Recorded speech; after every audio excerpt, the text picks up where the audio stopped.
واجعله لنا هجتين يا رب العالمين.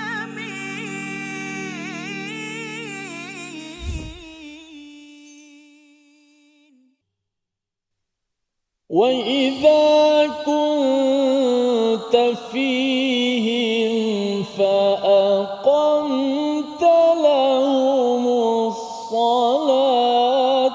فلتكن طائفة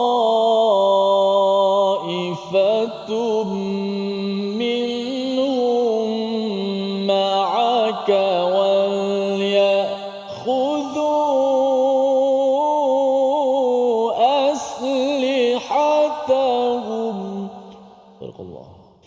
Assalamualaikum warahmatullahi wabarakatuh. Alhamdulillah wassalatu wassalamu ala Rasulillah wa ala alihi wa man walah. Syada la ilaha illallah, syada Muhammadan abduhu wa rasuluh. Allahumma salli ala sayidina Muhammad wa ala alihi wa sahbihi ajma'in. Amma ba'du. Apa khabar tuan-tuan dan puan yang dirahmati Allah sekalian? Kita bertemu dalam My Quran Time, Quran Salat Infaq pada hari ini untuk sama-sama kita mengulang kaji halaman yang ke-95 dan 96 yang telah pun kita belajar.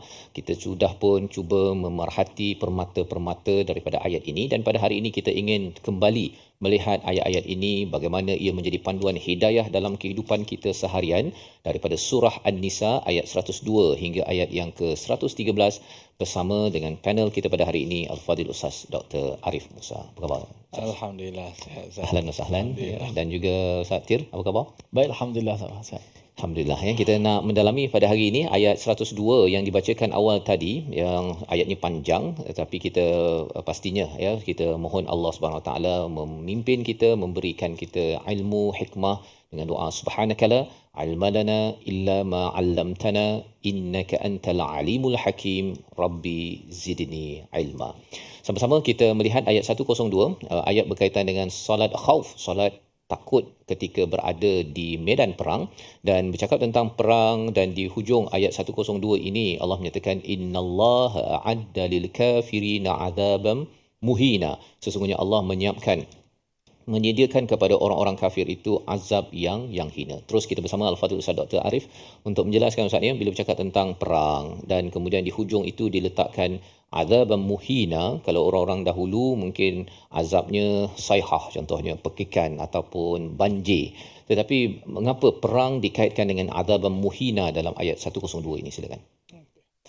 Bismillah, alhamdulillah, wassalatu wassalamu ala rasulillah wa ala alihi wa sahbihi wa mawalah. Assalamualaikum warahmatullahi wabarakatuh. Waalaikumsalam. Tuan-tuan yang dirahmati Allah Subhanahu Wa Taala.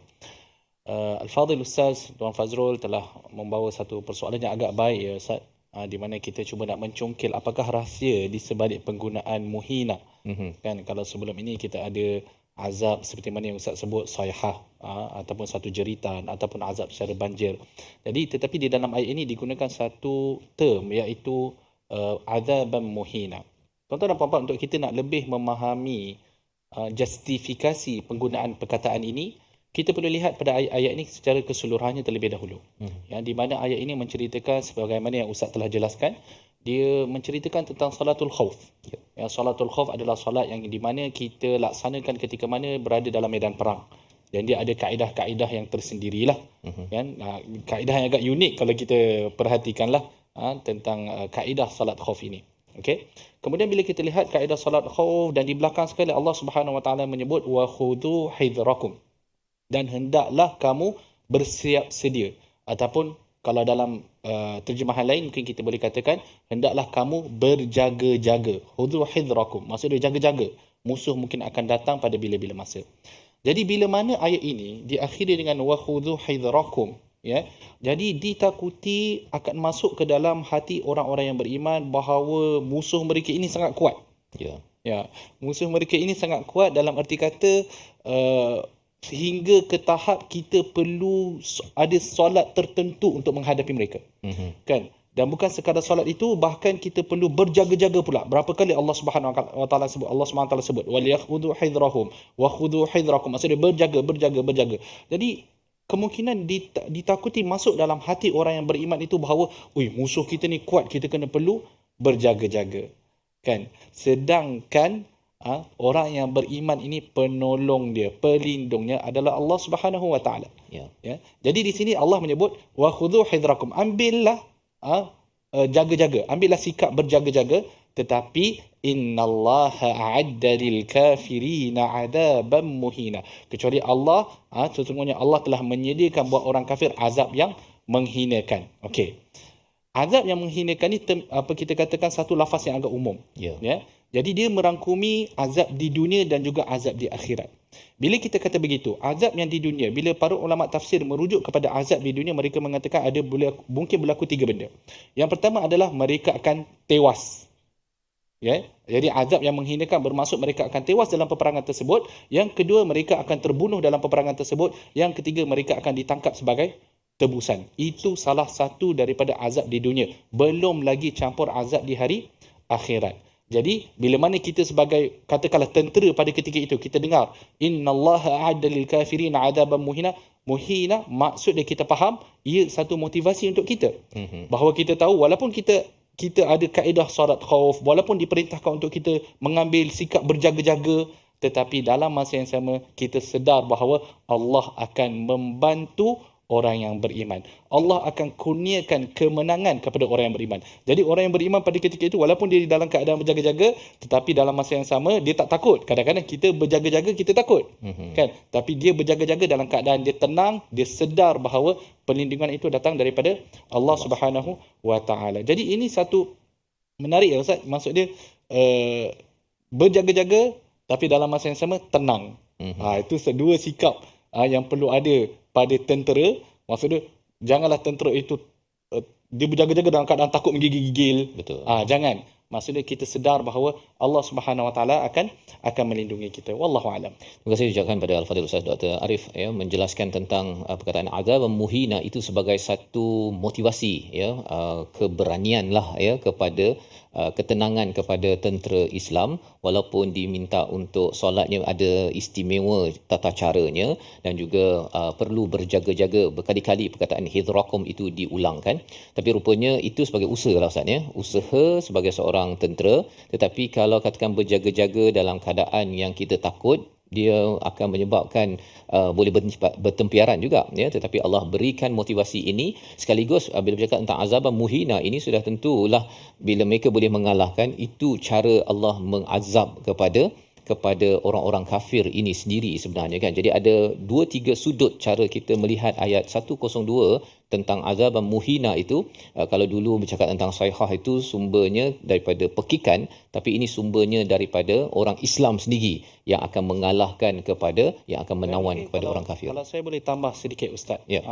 Ayat ini kalau para ulama bila dijelaskan, dia mengaitkan dengan bagaimana kita sebagai seorang hamba. Kita perlu berusaha. Ya. Tetapi akhirnya kejayaan itu milik siapa? Milik Allah Subhanahu wa taala. Tetapi untuk kita mendapat kejayaan tersebut, maka usaha itu perlu kita lakukan terlebih dahulu. Ya.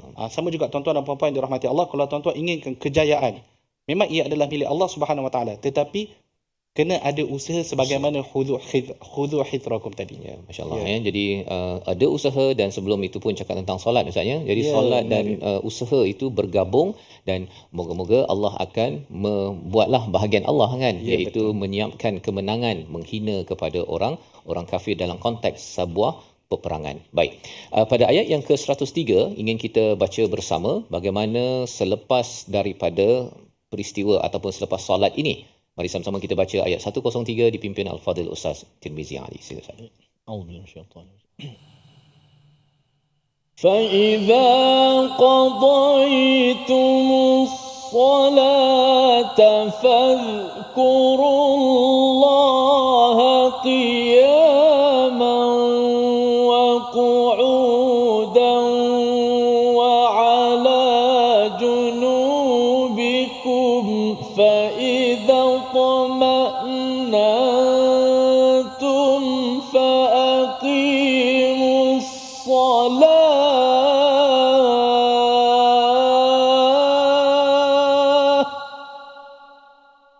إِنَّ الصَّلَاةَ كَانَتْ عَلَى الْمُؤْمِنِينَ كِتَابًا موقوتا. Astagfirullahalazim, ayat yang ke-103 Allah menyatakan seterusnya, apabila kamu telah menyelesaikan solatmu, ingatlah Allah ketika kamu berdiri, pada waktu duduk dan ketika berbaring. Itu terjemahan sebahagian daripada ayat 103. Perkataan fa idza qadaitum itu Ustaz ya, kalau boleh dijelaskan ini selepas habis solat khauf ke maksudnya, ataupun ia merujuk kepada solat kita secara umum dalam hidup kita, lepas solat kena berzikir. Kalau boleh dijelaskan, dan sekaligus kalau di hujung ayat 103 tu, dalam ayat ni ada 3 kali perkataan solat sebenarnya kan. As-salah pada baris pertama tu, as-salah pada baris kedua, dan kemudian innas-salah ada 3 kan. Jadi as-salah, as-salah, as-salah ni merujuk pada mana sebenarnya? Silakan. Okey. Dia ada 3 kali solat Alhamdulillah. Okey Ustaz, pada pendapat saya Ustaz, dengan penelitian saya terhadap ayat ini, wallahu alam. Solat, bila mana kita membaca ayat ini, kita perlu sentiasa melihat kepada konteks. Bila kita melihat kepada konteks, kita perlu melihat ayat yang atas dan ayat yang bawah. Itu kaedah ya. Siap, ya. Okay. Untuk sebab biasanya kalau kita nak faham ayat Al-Quran, tuan-tuan dan puan-puan yang dirahmati Allah, kita perlu melihat apa yang ulama sebut sebagai siyak. Siyak ni bermaksud konteks ayat lah. Konteks. Okay. Mungkin itu perkataan yang besar sebenarnya Ustaz ya. As-siyaq itu mungkin kalau boleh Ustaz jelaskan selepas ini ya, tentang bagaimana as-siyaq ini kaedah yang boleh kita gunakan ketika interaksi dengan Quran ya. Namun kita berehat kejap Ustaz ya. Lepas ni kita sambung semula My Quran tak Time. sempat nak jawab Quran, tadi ya. Salat infak selepas ini insya-Allah. واجعله لنا هجتين يا رب العالمين.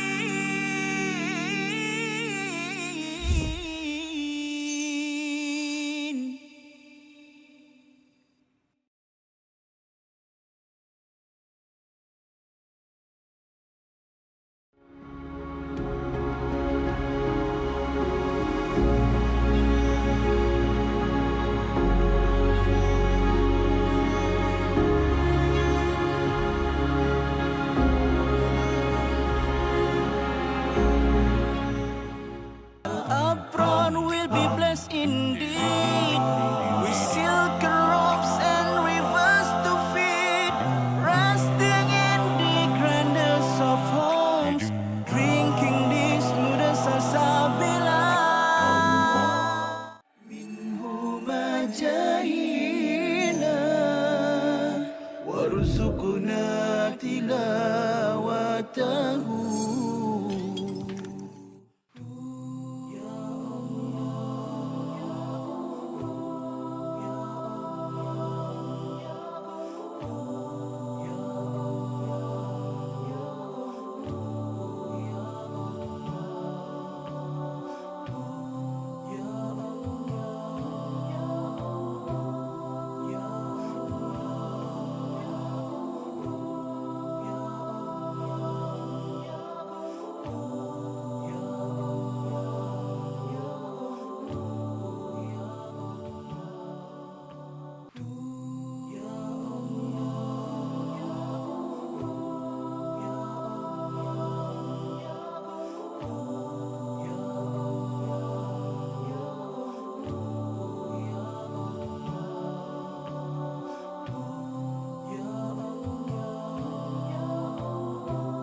واجعله لنا هجتين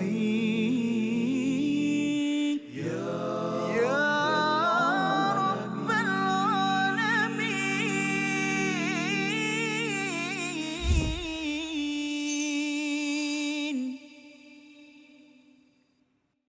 Dalam My Quran Time, Quran Salat Infak pada hari ini, kita mengulang kaji halaman yang ke-95 dan 96, dan sudah pun kita membaca ayat 103 di mana berulang 3 perkataan salat dalam ayat ini. Sudah tentunya ia sebagai satu panduan bagaimana kita menyikapi kepada fardu solat yang ditekankan di dalam Al-Quran. Sebelum kita berbincang tentang isi ayat 103 ini, kita ingin melihat kepada ulumul Quran ataupun ulumul tafsir, ilmu tentang tafsir, tentang Quran, bagaimana kita nak bertadabbur Ustaz ya, nak mengambil pelajaran. Perkataan yang Ustaz guna tadi as-siyaq, apa maksudnya, macam mana nak diamalkan, sebelum kita masuk pada ayat 103. Sila Ustaz. Okey. Siyak ni, melihat kepada siyaqul ayat adalah salah satu daripada metodologi ilmu tafsir. Di mana untuk kita nak faham satu-satu ayat, kita perlu memahami siyak. Apa yang dimaksudkan dengan siyak, tuan-tuan dan puan-puan yang dirahmati Allah? Siyak adalah di mana kita melihat kepada konteks. Dan bagaimana kita hendak mengenali konteks ayat tersebut, kita perlu melihat susunan ayat yang sebelumnya dan susunan ayat yang selepasnya. Ya, bila kita memahami susunan tersebut, sebab biasanya ayat ini dia berkait antara satu sama lain. Okey, mungkin saya boleh terus bagi contoh kepada ayat inilah untuk lebih jelas kepada tuan-tuan dan puan-puan. Kalau kita lihat pada ayat yang ke-102 menceritakan tentang salatul khauf. Ya, salatul khauf. Bila kita katakan salatul khauf, maka ayat yang ke-103 selepas mana kamu telah selesai solat. Jadi di situ, solat di situ merujuk kepada apa? Semestinya merujuk kepada salatul khauf terlebih dahulu. Ya. Bila saya katakan kita menggunakan siyak dalam mentafsirkan ayat, kita tidak menolak juga jikalau ada terdapat tafsiran yang lain yang mengasingkan ayat ini daripada susunan ayat tersebut. Boleh juga. Ya, bukan bermaksud kita kata kita perlu melihat siyak semata-mata dalam mentafsirkan Al-Quran. Tidak. Kadang-kadang ada masa kita boleh mengeluarkan ayat itu dan ditafsirkan secara bersendirian. Yang ni agak tinggi sikit lah. Mungkin kena ada kursus khas kot dengan Tuan Fazrul je. Nak tahu tu macam mana kita dalam siyak tafsiran dia macam ni, luar daripada siyak, tarik keluar, macam mana tafsiran dia, itu juga boleh dilakukan. Tetapi dia kena melihat jugalah, dia kena melihat kepada hasil tafsiran tersebut. Kita kena pastikan dia adalah selari dengan usul-usul syariat, kena selarilah dengan kaedah-kaedah yang telah disepakati di dalam ilmu tafsir. Merujuk balik kepada ayat yang ke-103, tuan-tuan dan puan-puan yang dirahmati Allah Subhanahu Wa Taala. Jadi, kalau kita lihat tadi, ayat di atas merujuk kepada salatul khauf. Maksudnya as-salah di situ merujuk kepada salatul khauf juga. Jadi kalau kita lihat ayat ini, Allah kata selepas mana kamu telah selesai solat, maka di situ berzikirlah kamu kepada Allah secara berdiri, duduk ataupun dalam keadaan kamu berbaring. Ataupun kita kata apa kat sini diterjemah berbaring lah. Betul. Diterjemah dalam keadaan berbaring. Maksud dia macam mana? Maksud dia selepas mana mereka solat, salatul khauf, mereka masih lagi dalam keadaan perang. Jadi bila kita dalam keadaan perang, Allah Subhanahu Wa Taala menganjurkan agar kita berbanyakkan zikir. Kerana hanya dengan zikir, ala bizikrillah tatma'innul qulub. Hanya dengan berzikir barulah akan tenang hati. Terutama sekali dalam keadaan yang sangat sukar di mana musuh berada di depan kita. Dan Allah Subhanahu Wa Taala juga sebut di dalam surah Al-Anfal, ya ayyuhalladzina amanu idza laqitum fi'atan fathbutu wadhkurullaha kathira la'allakum tuflihun. Wahai orang-orang yang beriman, jikalau kamu jumpa dengan musuh, maka hendaklah kamu teguhkan pendirian kamu. Dalam masa yang sama, hendaklah kamu berzikir kepada Allah Subhanahu Wa Taala dengan banyak. Moga-moga kamu akan berjaya. Jadi kaedah kita dalam menghadapi musuh adalah perbanyakkan zikir. Dan para ulama pula bila mereka membahaskan tentang zikir-zikir ini ketika hendak berperang, zikir secara lebih elok kita zikir secara senyap-senyap. Maksudnya subhanallah, subhanallah, subhanallah. Tak adalah tengah nak depan perang tu kita pergi buat contoh majlis tahlil. Tak adalah macam tu. Kan? Musuh ada kat depan kot. Jadi kita kata berzikir secara senyap-senyap. Dan dengan zikir itu, kalau kita lihat ada keterkaitan antara ayat ini dengan ayat yang atas dia. Kerana bila ayat yang atas dia Allah Subhanahu Wa Taala menyebut hendaklah kamu berjaga-jaga. Kemudian terus dikaitkan dengan konsep akidah, iaitu Allah adalah pelindung kita. Di dalam ayat yang kita, dalam soalan yang pertama yang kita jawab tadi. Dalam yang kedua juga adalah sama. Selepas kamu solat, kamu berjaga-jaga juga untuk kamu menenangkan diri kamu. Hendaklah kamu berzikir agar kamu meningkatkan keimanan kamu memperteguhkan akidah kamu. Kerana apa kamu perlu teguh? Kerana musuh ada di depan kamu. Kalau akidah kamu tidak teguh, hati kamu tidak kuat, ditakuti kamu akan lari ke belakang. Sedangkan musuh ada di depan. Ya. Jadi kerana itu, lepas tu kalau kita lihat fa idza tuma'nantum fa aqimus solah. Bila mana kamu telah keadaan tenang, keadaan aman, maka hendaklah kamu menunaikan solat seperti mana yang telah diajarkan oleh Nabi SAW kepada kamu dalam cara yang normal. Itulah dia.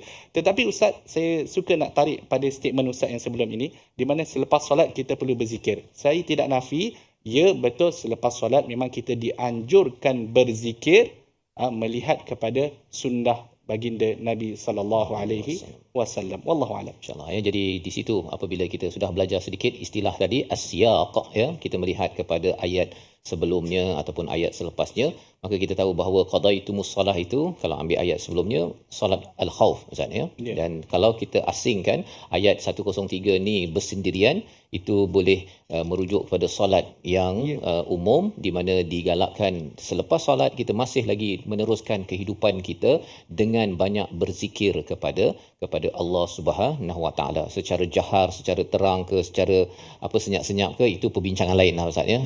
Tapi yang pastinya kita perlu isi kehidupan kita di medan perang dan di medan perjuangan hidup masih lagi mengingat banyak kepada Allah Subhanahu Wa Taala. Dan bercakap tentang mengingat Allah ini adalah untuk kita selalu bermotivasi. Salah satu motivasi yang Allah berikan pada ayat 104 itu yang ingin kita baca dan kita ingin dalami apakah permata yang boleh kita amalkan dalam hidup kita seharian. Ayat 104 kita baca bersama Al-Fadhil Ustaz Tirmizi alaihi salam. Auzubillahi minasyaitanir ولا تهنوا في ابتغاء القوم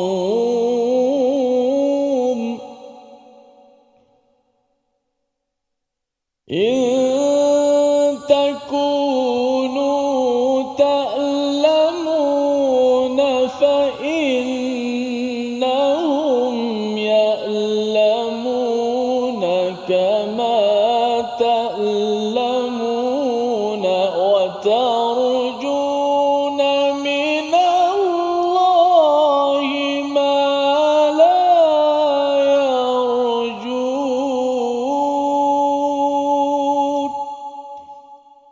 وكان الله عليما حكيما. Sadaqallah.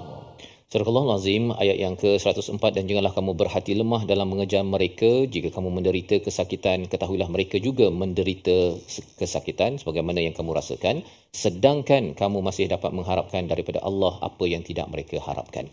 Di hujung ayat 104 ini Ustaz ya, dinyatakan wa kana Allahu aliman hakima. Banyak ayat yang di hujungnya ada Asmaullahul Husna. Bagaimana memahami aliman hakima dalam ayat 104 ini? Menarik ya. Wa kana Allahu aliman hakima di dalam konteks kita masih lagi menceritakan tentang konteks peperangan kerana selepas ini barulah diceritakan tentang tajuk-tajuk yang lain ya. Wa kana Allahu aliman hakima ni menarik dia tuan-tuan dan puan-puan dirahmati Allah. Saya melihat perkara ini kalau kita meneliti kitab-kitab tafsir kadang-kadang kita akan jumpa beberapa tafsiran ya, dan saya akan sebutkan beberapa lah ya. Yang saya nampak tuan-tuan dan puan-puan yang dirahmati Allah Subhanahu Wa Taala, wallahu taala a'lam. Wallahu taala a'lam. Bila di dalam peperangan, satu aspek yang sangat penting adalah pengetahuan, ilmu. Dan bukan sekadar ilmu peperangan saja, tidak. Bahkan kita perlu tahu juga, kita perlu ambil tahu musuh kita di sana macam mana. Betul tak? Contoh, kita perlu tahu keadaan tentera kita bagaimana. Keadaan tentera musuh pun kita perlu tahu juga. Berapa orang, moral dia macam mana.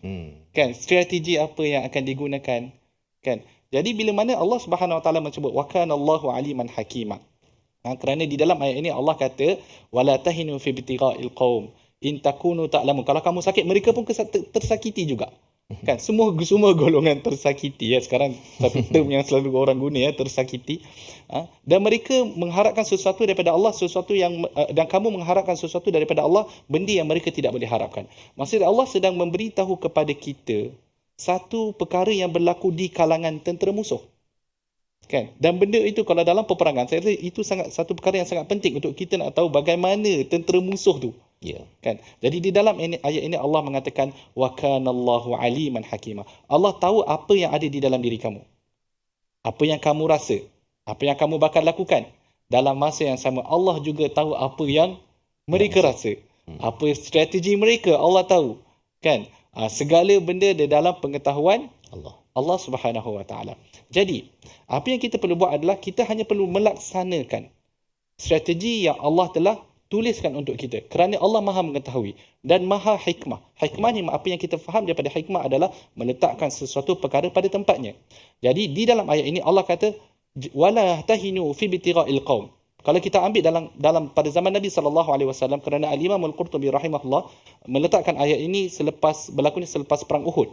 Jadi selepas berlakunya perang Uhud, tentera Islam mengejar kembali tentera kufar. Kan? Bila mereka mengejar dalam keadaan mereka sakit, tetapi mereka tetap mengejar tentera musuh. Kan? Jadi Allah SWT nak sebutkan di sini kerana Allah paling faham Allah paling tahu tentang strategi mana yang patut digunakan di dalam peperangan, dan maka selepas peperangan itu habis, walaupun kamu sakit, pergi juga kejar, kerana di dalam kamu mengejar itu akan mendatangkan kebaikan kepada umat Islam. Dan memang berlaku je.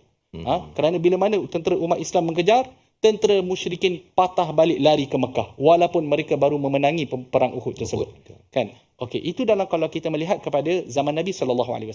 Kalau kita melihat pula pada zaman kita, sebab tu kita kata ayat Quran ni kadang-kadang kita boleh orang kata mengikut siyak ataupun kita boleh mengikut isolate dia lah. Kita boleh tarik asingkan dia.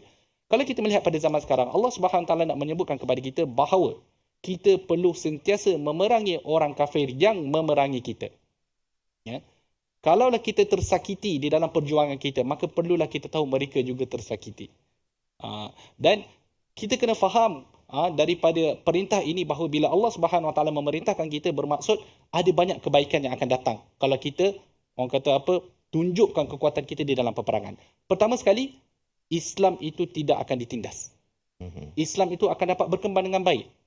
Dan yang paling penting sekali sebenarnya adalah supaya kita mendapat keredaan Allah Subhanahu wa ta'ala. Wallahu a'lam. Terima kasih diucapkan pada Al-Fadhil Ustaz Dr. Arif untuk menjelaskan bahawa Allah mengetahui ya strategi kita, strategi sana, sakit sini, sakit sana ya, tetapi yang lebih menariknya bila Allah tahu dan Allah yang bijaksana yang menentukan yang terbaik. Jadi memang Allah side kita lah kan. Side kita yang pentingnya ialah kita benar-benar mengharapkan bantuan daripada Allah dan kita ikut kepada apa yang Allah syariatkan agar bantuan Allah, hikmah Allah itu menyebahi kepada kita dan akhirnya mendapat kejayaan dan kemenangan. Kita berehat sebentar, kembali semua selepas ini. My Quran Time, Quran Salat Infaq, insya-Allah.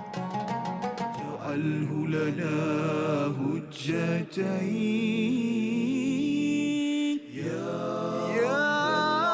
رب العالمين.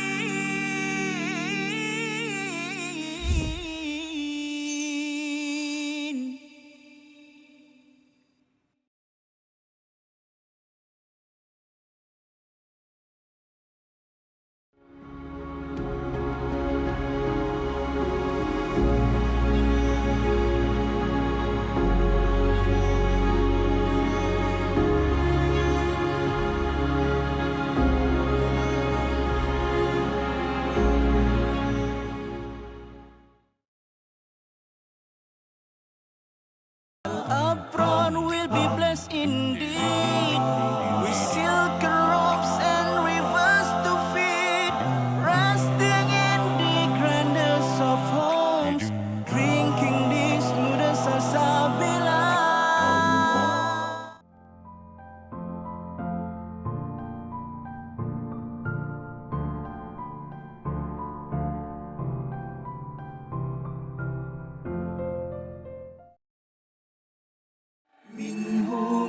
جاهنا وارزقنا تلاوته.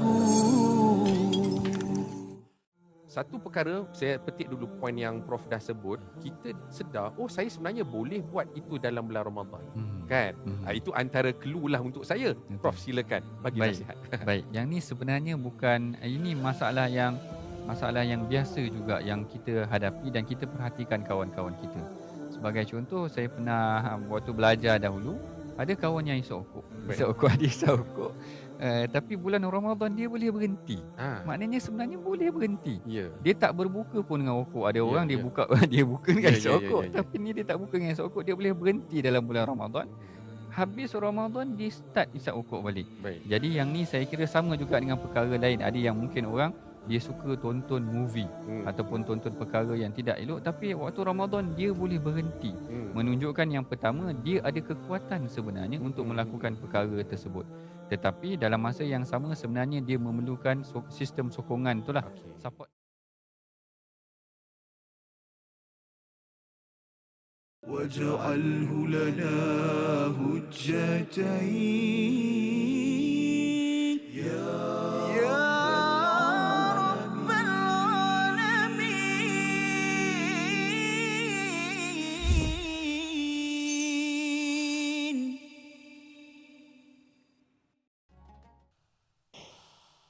إنا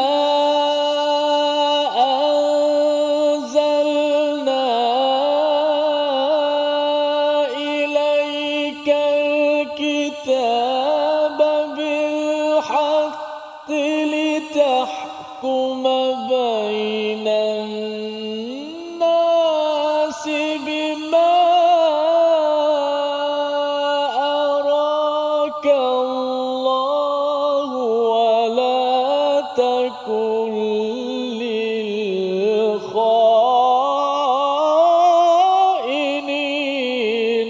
خصيما. Kembali kita dalam My Quran Time, Quran Salat Infak pada hari ini. Kita mengulang kaji ayat ataupun muka surat 95 hingga 96, dan ayat yang dibacakan tadi adalah ayat 105 daripada surah An-Nisa, di mana Allah menyatakan, sesungguhnya kami telah menurunkan kitab Al-Quran kepadamu wahai Muhammad, membawa kebenaran agar engkau mengadili antara manusia dengan apa yang telah diajarkan Allah kepadamu, dan janganlah engkau menjadi penentang kerana membela orang yang berkhianat. Dalam ayat ini Ustaz ya, bila Allah menyatakan Allah turunkan kepadamu wahai Muhammad Alkitab jelas ya, bil haq, dengan kebenaran jelas, untuk menghakimi sesama manusia. Jelaslah perkara tersebut, tapi ada tambahan bima arakallah itu. Dia macam satu, dia kalau Tambahan. cikgu kan, dia tambahan kan, cikgu kata bacalah buku ni ada kebenaran, gunakan untuk exam ya, ikut kepada standard cikgu, bukan standard kamu. Lebih kurang gitulah kan. Jadi kalau boleh Ustaz ceritakan apa maksud bima arakallah ini sebenarnya. Okay. Menarik ya bila Ustaz bagi ikut standard tu agak menarik ya. Tuan-tuan dan puan-puan yang dirahmati Allah Subhanahu Wa Taala. Ayat ini saya mungkin boleh letakkan merujuk kepada Nabi sallallahu alaihi wasallam. Dalam masa yang sama kita boleh membicarakan ayat ini kalau ia berkait dengan hakim-hakim lah. Hakim. Dengan golongan hakim yang di mahkamah. Ya. Ayat ini pertama sekali kita perlu faham ia merujuk kepada pertelingkahan antara manusia, di mana Nabi sallallahu alaihi wasallam perlu mengadili manusia di dalam pertelingkahan mereka. Ya. Jadi Allah Subhanahu Wa Taala menyebutkan inna anzalna ilaikal kitaba bil haqqi litahkuma bainan nasi bima arakallah. Kalau disebutkan di sini disebut apa ni? Agar engkau mengadili antara manusia dengan apa yang telah diajarkan Allah kepadamu. Bermaksud, sebab ayat ni dia ada sabab nuzul dia. Ya. Dia ada sabab nuzul dia. Bermaksud kalau kita lihat ayat ini bermaksud Nabi As-Sa'di, Al-Imam Syekh Sa'di rahimahullah, dia mengatakan bahawa Nabi sallallahu alaihi wasallam berdasarkan kepada ayat ini, kepada ayat bima arakallah, Nabi SAW bermaksud bila mana baginda mengadili satu-satu pertelingkahan, maka pengadilan Nabi SAW itu adalah benar. Kerana baginda mengadili perkara tersebut berdasarkan kepada ilmu yang Allah telah berikan kepada dia. Ilmu bukan ilmu kitab, sebab kalau kita nak kata ilmu kitab telah disebutkan sebelum itu. Tetapi ilmu tentang kes yang Nabi SAW sedang apa kita kata sedang melihat. Maksudnya bila Nabi SAW mendengar perbalahan antara dua pihak, Allah SWT akan kurniakan kepada baginda ilmu yang untuk memahami perbalahan tersebut dan apakah keputusan yang terbaik. Sebab tu Syekh As-Sa'di rahimahullah bila mana mentafsirkan ayat ini, dia kata maka penghakiman Nabi SAW maksum minal khata'. Maksudnya penghakiman Nabi SAW tidak akan tersalah. Kerana baginda menghakimi berpandukan apa yang Allah tunjukkan kepada baginda Nabi SAW. Itu kalau merujuk kepada Nabi SAW. Kalau kita merujuk kepada kita, kita ni masuk orang biasa yang bukan Nabi tetapi hakim-hakim lah. Hakim. Okey. Ayat ini mengajar kita apa yang kita faham daripada ayat ini. Bima arakallah, satu term yang sangat menarik. Bila seseorang hakim nak menghakimi satu-satu kes, maksudnya dia perlu mempunyai pengetahuan yang mencukupi untuk membuat satu keputusan. Sebab bila kita katakan bima arakallah, kalau kita nak dapatkan satu pengetahuan, tuan-tuan dan puan-puan yang dirahmati Allah SWT, kan, tentang satu-satu kes, semestinya kalau kita nak buat penghakiman, siapa yang akan kita panggil? Kita akan panggil Selain daripada pesalah, kita akan panggil saksi. Betul tak? Sebab saksi ni dia tahu tentang kes tersebut kerana mungkin dia nampak. Dan pengetahuan yang paling tinggi adalah pengetahuan yang kita dapat melalui kita memang nampak benda tu jadi. Ya. Contoh memang kawan ni memang nampak orang tu mencuri. Kan? Bukan melalui pendengar percakapan saja, tak, memang dia nampak benda itu. Kan? Jadi pengetahuan yang paling tinggi adalah pengetahuan yang berdasarkan kepada penglihatan, dia nampak. Di dalam kes lah. Jadi sebab tu kalau ada saksi, saksi itu sangat-sangat penting. Kan? Di dalam nak menentukan keputusan. Jadi berdasarkan kepada perkara ini, maka kita boleh katakan bahawa bila golongan hakim hendak menghakimi, hendak memberi satu-satu keputusan kepada satu-satu kes, hendaklah keputusan itu dibuat berdasarkan kepada, tak boleh hanya sekadar mendengar hearsay, tak boleh. Hendaklah dibuat atas satu ilmu yang yakin. Ya. Kan? Kalau tak dapat ilmu yang yakin pun, yang paling dekat dengan keyakinan. Ya. Jadi itu kalau kita melihat ayat ini, bima arakallah. Sebab bima arakallah, kalau kita baca dalam kitab tafsir, mereka akan kata bima a'lamakallah, dengan apa yang Allah telah menjadikan kamu ataupun mengajarkan kepada kamu. Maksudnya ilmu.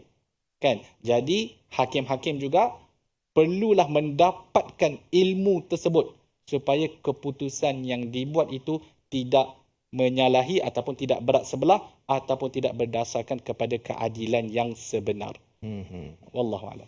Baik, terima kasih diucapkan kepada Al-Fadhil Ustaz Dr. Arif ya, menjelaskan bagaimana bima arakallah ini bagi Nabi ini sebagai satu pengesahan bahawa Nabi diajarkan kebenaran, ya, melihat hakikat sebenar bagi pesalah ya. Dalam konteks ini Su'mah bin Ubairik itu dia cuba nak mempengaruhi ya, kaumnya mempengaruhi pada Nabi, sokonglah, berilah kemenangan pada kami ini kan orang Islam kan, berbanding dengan si Yahudi tu, of course lah ya, sudah pastinya boleh berat sebelah. Hakim ini kan dia tidak boleh, kalau zaman sekarang tak boleh bercampur dengan masyarakat, itu kadang-kadang pasal boleh jadi berat sebelah. Tetapi bila bima arakallah itu sebagai satu confirmation kan, pengesahan. Tetapi bagi hakim yang Ustaz nyatakan tadi, penting mendapatkan maklumat, penting dapatkan saksi bercakap, melihat ya. Cuma bila katakan hakim dia dia dah ada orang datang berbicara Ustaz kan, nak minta dibicarakan, tapi saksi dihalang ataupun saksi pun boleh kan, tak payahlah kita bicara kan. Macam mana, adakah itu petanda bahawa hakim itu rosak dan korup sebenarnya? Wallahu alam. Hakim ini kita kena faham, kerja sebagai seorang hakim ini adalah satu tugas yang sangat berat sebenarnya. Di antara syurga dan neraka juga hakim ni. Sebab itu Allah Subhanahu Wa Taala akan menetapkan ataupun mementingkan kepada keadilan. Allah mementingkan keadilan. Maksudnya kita sebagai seorang hakim, ittaqillah, takutlah kamu kepada Allah Subhanahu Wa Taala. Di atas dunia Allah berikan kepada kamu tanggungjawab ini. Ini tanggungjawab kamu. Tetapi jangan lupa di hari akhirat Allah akan mempersoalkan tentang tanggungjawab ini. Sebab tu bila kita nak buat satu penghakiman, maka perlulah mempunyai niat yang ikhlas. Kerana Allah Subhanahu Wa Taala, kita perlu telus, kita perlu ada integriti di dalam melaksanakan tugas kita sebagai hakim. Di atas dunia kadang-kadang bila hakim bercakap maka semua orang akan dengar. Ya. Tetapi Allah Subhanahu Wa Taala Maha mengetahui apakah kebenaran yang sebenarnya, dan Allah akan bangkitkan kembali perkara ini di hari akhirat kelak. Jadi bertakwalah kamu kepada Allah Subhanahu Wa Taala. Ya, jadi atas dasar itulah sebenarnya ayat 106 hadir untuk mengingatkan kepada mereka yang menguruskan pertelingkahan menjadi hakim. Ayat 106 kita baca bersama dipimpin Al-Fadhil Ustaz Tirmizi Ali. Silakan Ustaz. A'udzubillahi minasyaitanir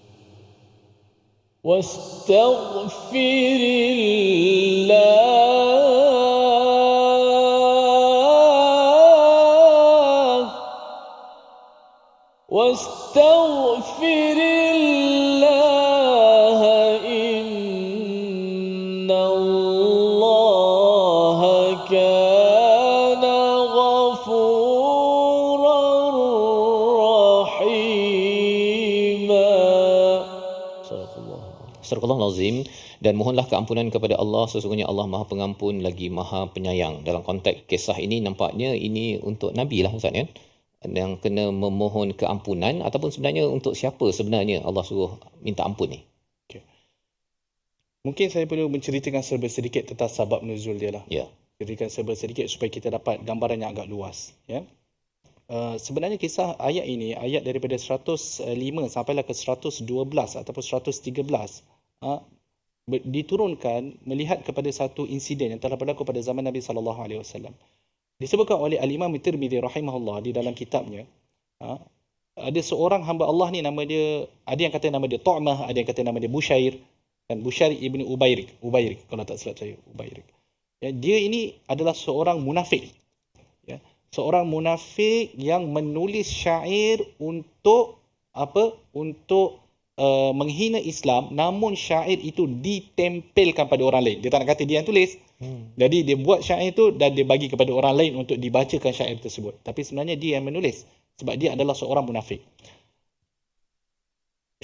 Apa nama tadi lupa dah. Bushair, Tu'mah ataupun Bushair. Ya, Bushair tadi ni dia kata apa? Dia adalah seorang yang miskin. Kan? Kemudian pada satu hari, seorang hamba Allah, seorang Muslim juga, ya, seorang sahabat Nabi SAW, nama dia Rifa'ah bin Zaid. Rifa'ah bin Zaid ni dia bawa gandum balik daripada Syria. Jadi dia simpan di satu tempat. Kemudian Bushair ni pergi masuk dalam store Rifa'ah ni. Dia ambil gandum tersebut dan kebetulan dalam store tu ada senjata Rifa'ah. Dia ambil sekali senjata Rifa'ah. Jadi bila dia ambil senjata Rifa'ah bersama-sama, kemudian disimpan kat rumah dia. Bila disimpan kat rumah dia, maka Rifa'ah ni cari-carilah di mana dia punya senjata ni, mana gandum dia. Dia dah boleh agak dah Bushair yang ambil. Tapi bila dia pergi kat Bushair, Bushair kata tak mengaku. Kan? Bila dibawa kepada Nabi SAW, masalahnya tidak ada bukti. Kan? Tetapi bila mana Bushair ini ataupun Rifa'ah ini, bila mana Rifa'ah dia bersama dengan anak buah dia nama Qatadah. Jadi bila mana mereka telah macam seolah-olah putus asa, tak tahu nak tuduh Bushair, tidak ada bukti, nak pergi kepada Nabi SAW, Nabi SAW tanya mana bukti. Jadi dia kata kami berserah kepada Allah Subhanahu Wa Taala. Bila dia berserah kepada Allah Subhanahu Wa Taala, sebab apa mereka ini rasa putus asa? Kerana Bushair ni dia pandai.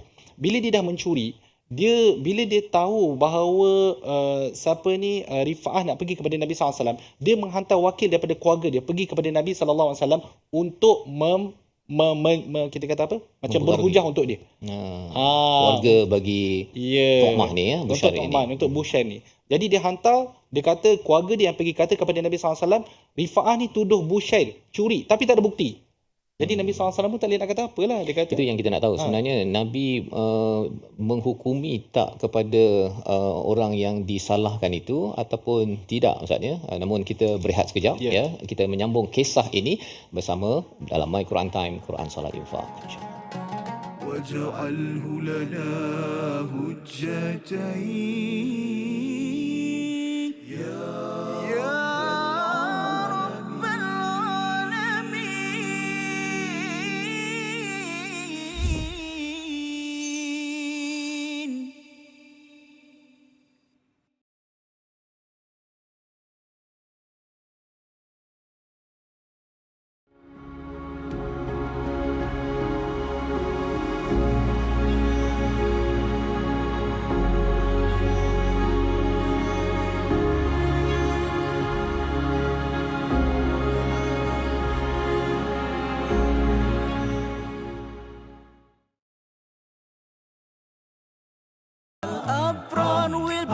indeed.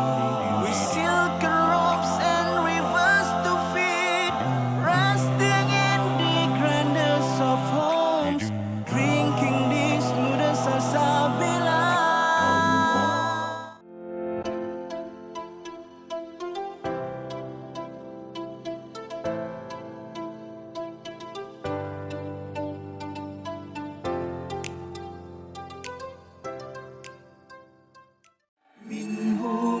جاهنا وارزقنا تلاوته. Mana keadaan dah kucar kacir. Perang Khandak ni kan kita gali parit kan. Betul. Orang Islam gali parit. Jadi Rasulullah nak tengok apa keadaan musuh dah kucar kacir kerana angin kuat, ribut dan cuaca sangat sejuk. Lalu Rasulullah kata siapa yang berani pergi?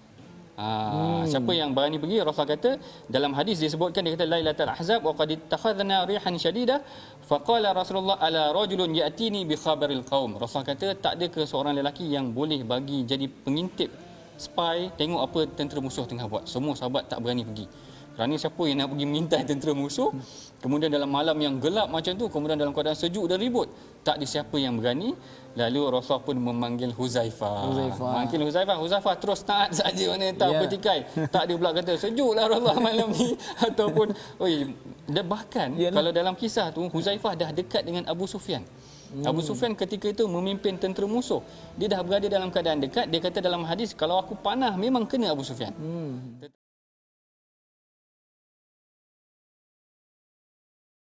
واجعله لنا هجتين يا رب العالمين.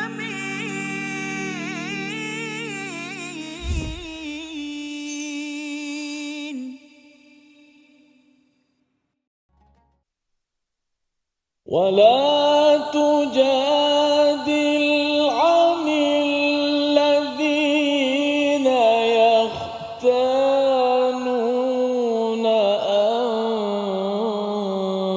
أنفسهم إن الله لا يحب من كان خوانا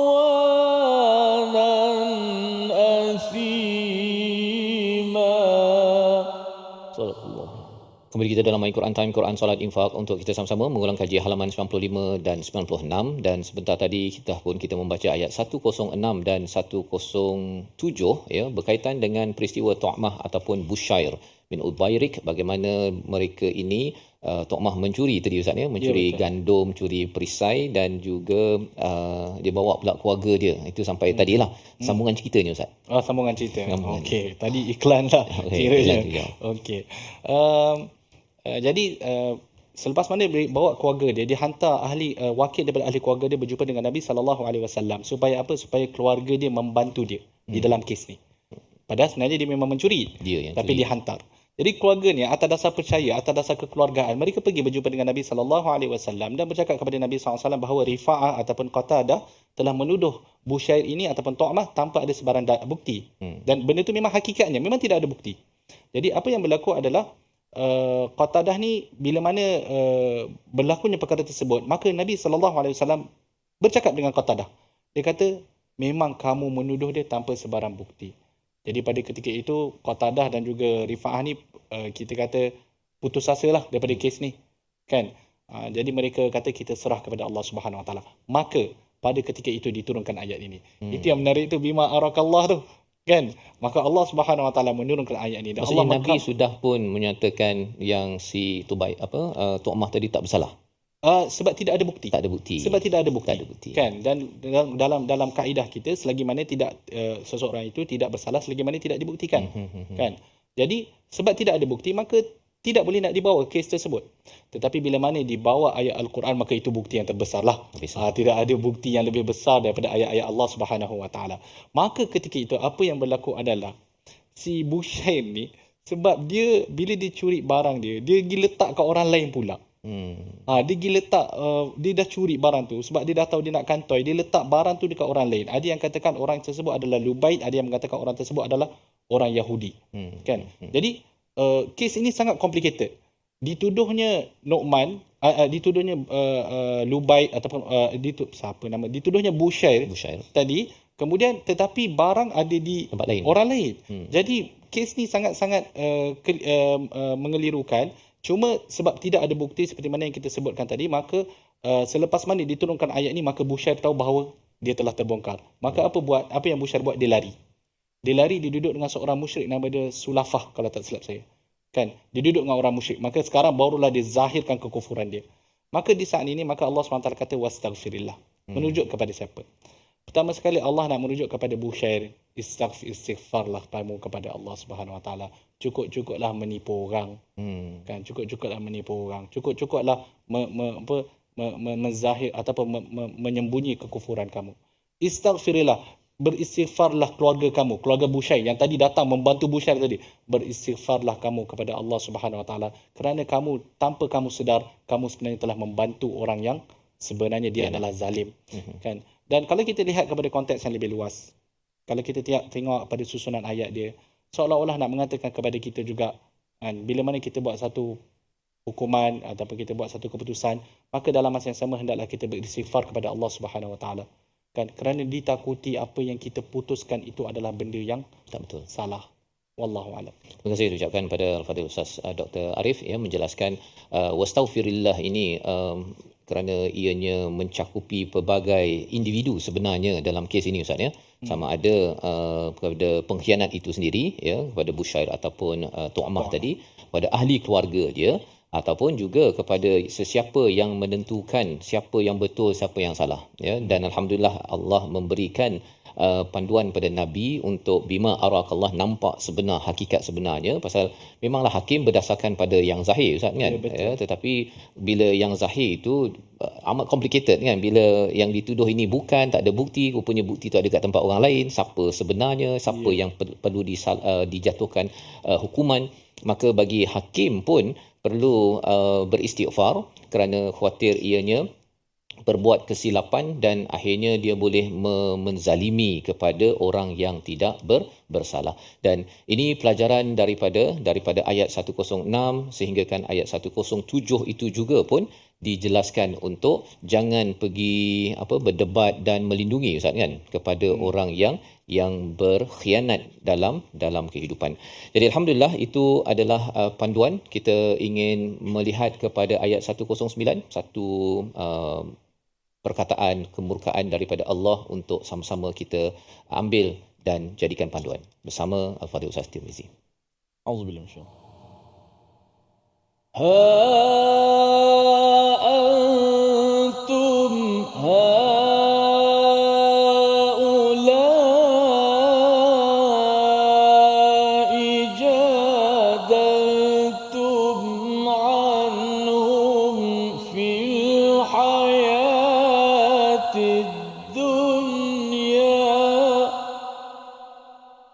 فمن يجادل الله عنهم يوم القيامة أم من يكون عليهم وكيلا.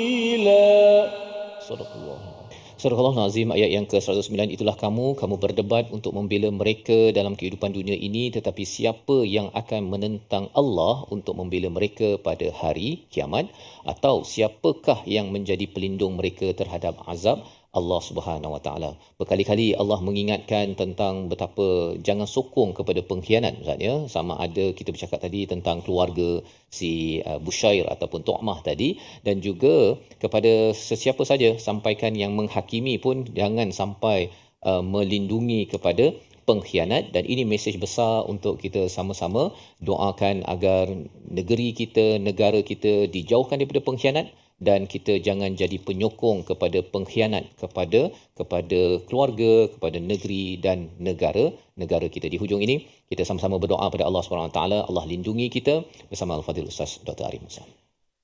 Bismillahirrahmanirrahim. Alhamdulillahi rabbil alamin, wassalatu wassalamu ala asyrafil anbiya'i wal mursalin nabiyina Muhammad wa ala alihi wa sahbihi ajma'in. Allahumma ja'alil Qur'ana rabi'a qulubina wa nura sudurina wa jala'a ahzanina wa dhahaba humumina. Allahumma arhamna bil Qur'an wa ja'alhu lana imama wa nura wa hudan wa rahmah. Allahumma dhakkirna minhu ma nusina wa 'allimna minhu ma jahilna warzuqna tilawatahu ana al-laili wa atrafa an-nahar wa ja'alhu lana hujjatan ya rabbal alamin. Sallallahu wasallam ala sayyidina Muhammad wa ala alihi wa sahbihi wasallam walhamdulillahi rabbil alamin. Amin amin ya rabbal alamin. Saya mengucapkan ribuan terima kasih kepada Al-Fadhil Ustaz Dr. Arif Musa ya, memimpin ataupun berkongsi permata pada hari ini dalam keadaan ayat tadi menceritakan tentang pelbagai konflik yang berlaku, tetapi Allah masih lagi memujuk kita untuk terus mendapatkan rahmat daripada Allah, mendapatkan keampunan daripada Allah. Inilah perkara yang ingin kita sebarkan, dan kita ingin baca ayat 110 ya sebagai peringatan besar kepada kita semua. Walaupun ada orang yang buat silap, yang berkhianat, masing-masing kena memainkan peranan masing-masing Ustaz ya. Jangan sampai yang berkhianat, tapi ada penyokongnya dan masing-masing merasakan dirinya betul, tapi yang penting dalam ayat 110, mohonlah keampunan benar-benar kepada Allah Subhanahu Wa Taala. Ayat 110 kita baca sebagai satu peringatan besar untuk kita amalkan bersama Ustaz Tirmizi. Alhamdulillah, masya-Allah. ومن يعمل سوءا أو يظلم نفسه ثم يستغفر الله يجد الله غفورا رحيما. Surah Al-Azim ayat yang ke-110 inilah nilai yang ingin kita sama-sama gerakkan di dalam tabung gerakan Al-Quran sebagai satu peluang tuan-tuan menyumbang dan juga berhubung di nombor talian. Kita mengadakan kempen dan juga menimbulkan kesedaran di peringkat ummah, di peringkat masyarakat agar yang berkhianat terus untuk ataupun terbuat silap terus memohon keampunan, yang terlibat ahli keluarga ataupun kumpulan masing-masing jangan menyokong kepada mereka yang berbuat silap ini, dan kita doakan bahagian undang-undang dan kehakiman benar-benar beristighfar, tahu bahawa sebenarnya Allah memerhati dan kita perlu kembalikan kepada penghakiman yang sebenar-benarnya kepada Allah untuk mendapatkan keampunan dan kasih sayang Allah Subhanahu Wa Taala. InsyaAllah kita bertemu lagi dalam episod akan datang, dan saya mengucapkan sekali lagi terima kasih kepada Dr. Arif ya bersama pada hari ini, dan kita akan terus menjemput insyaAllah, harapnya sudi bersama My Quran Time, Quran, Salat, Infaq insyaAllah.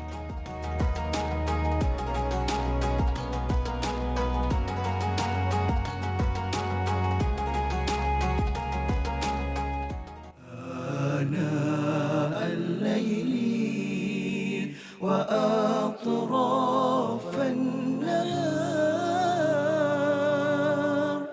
واجعله لنا هجتين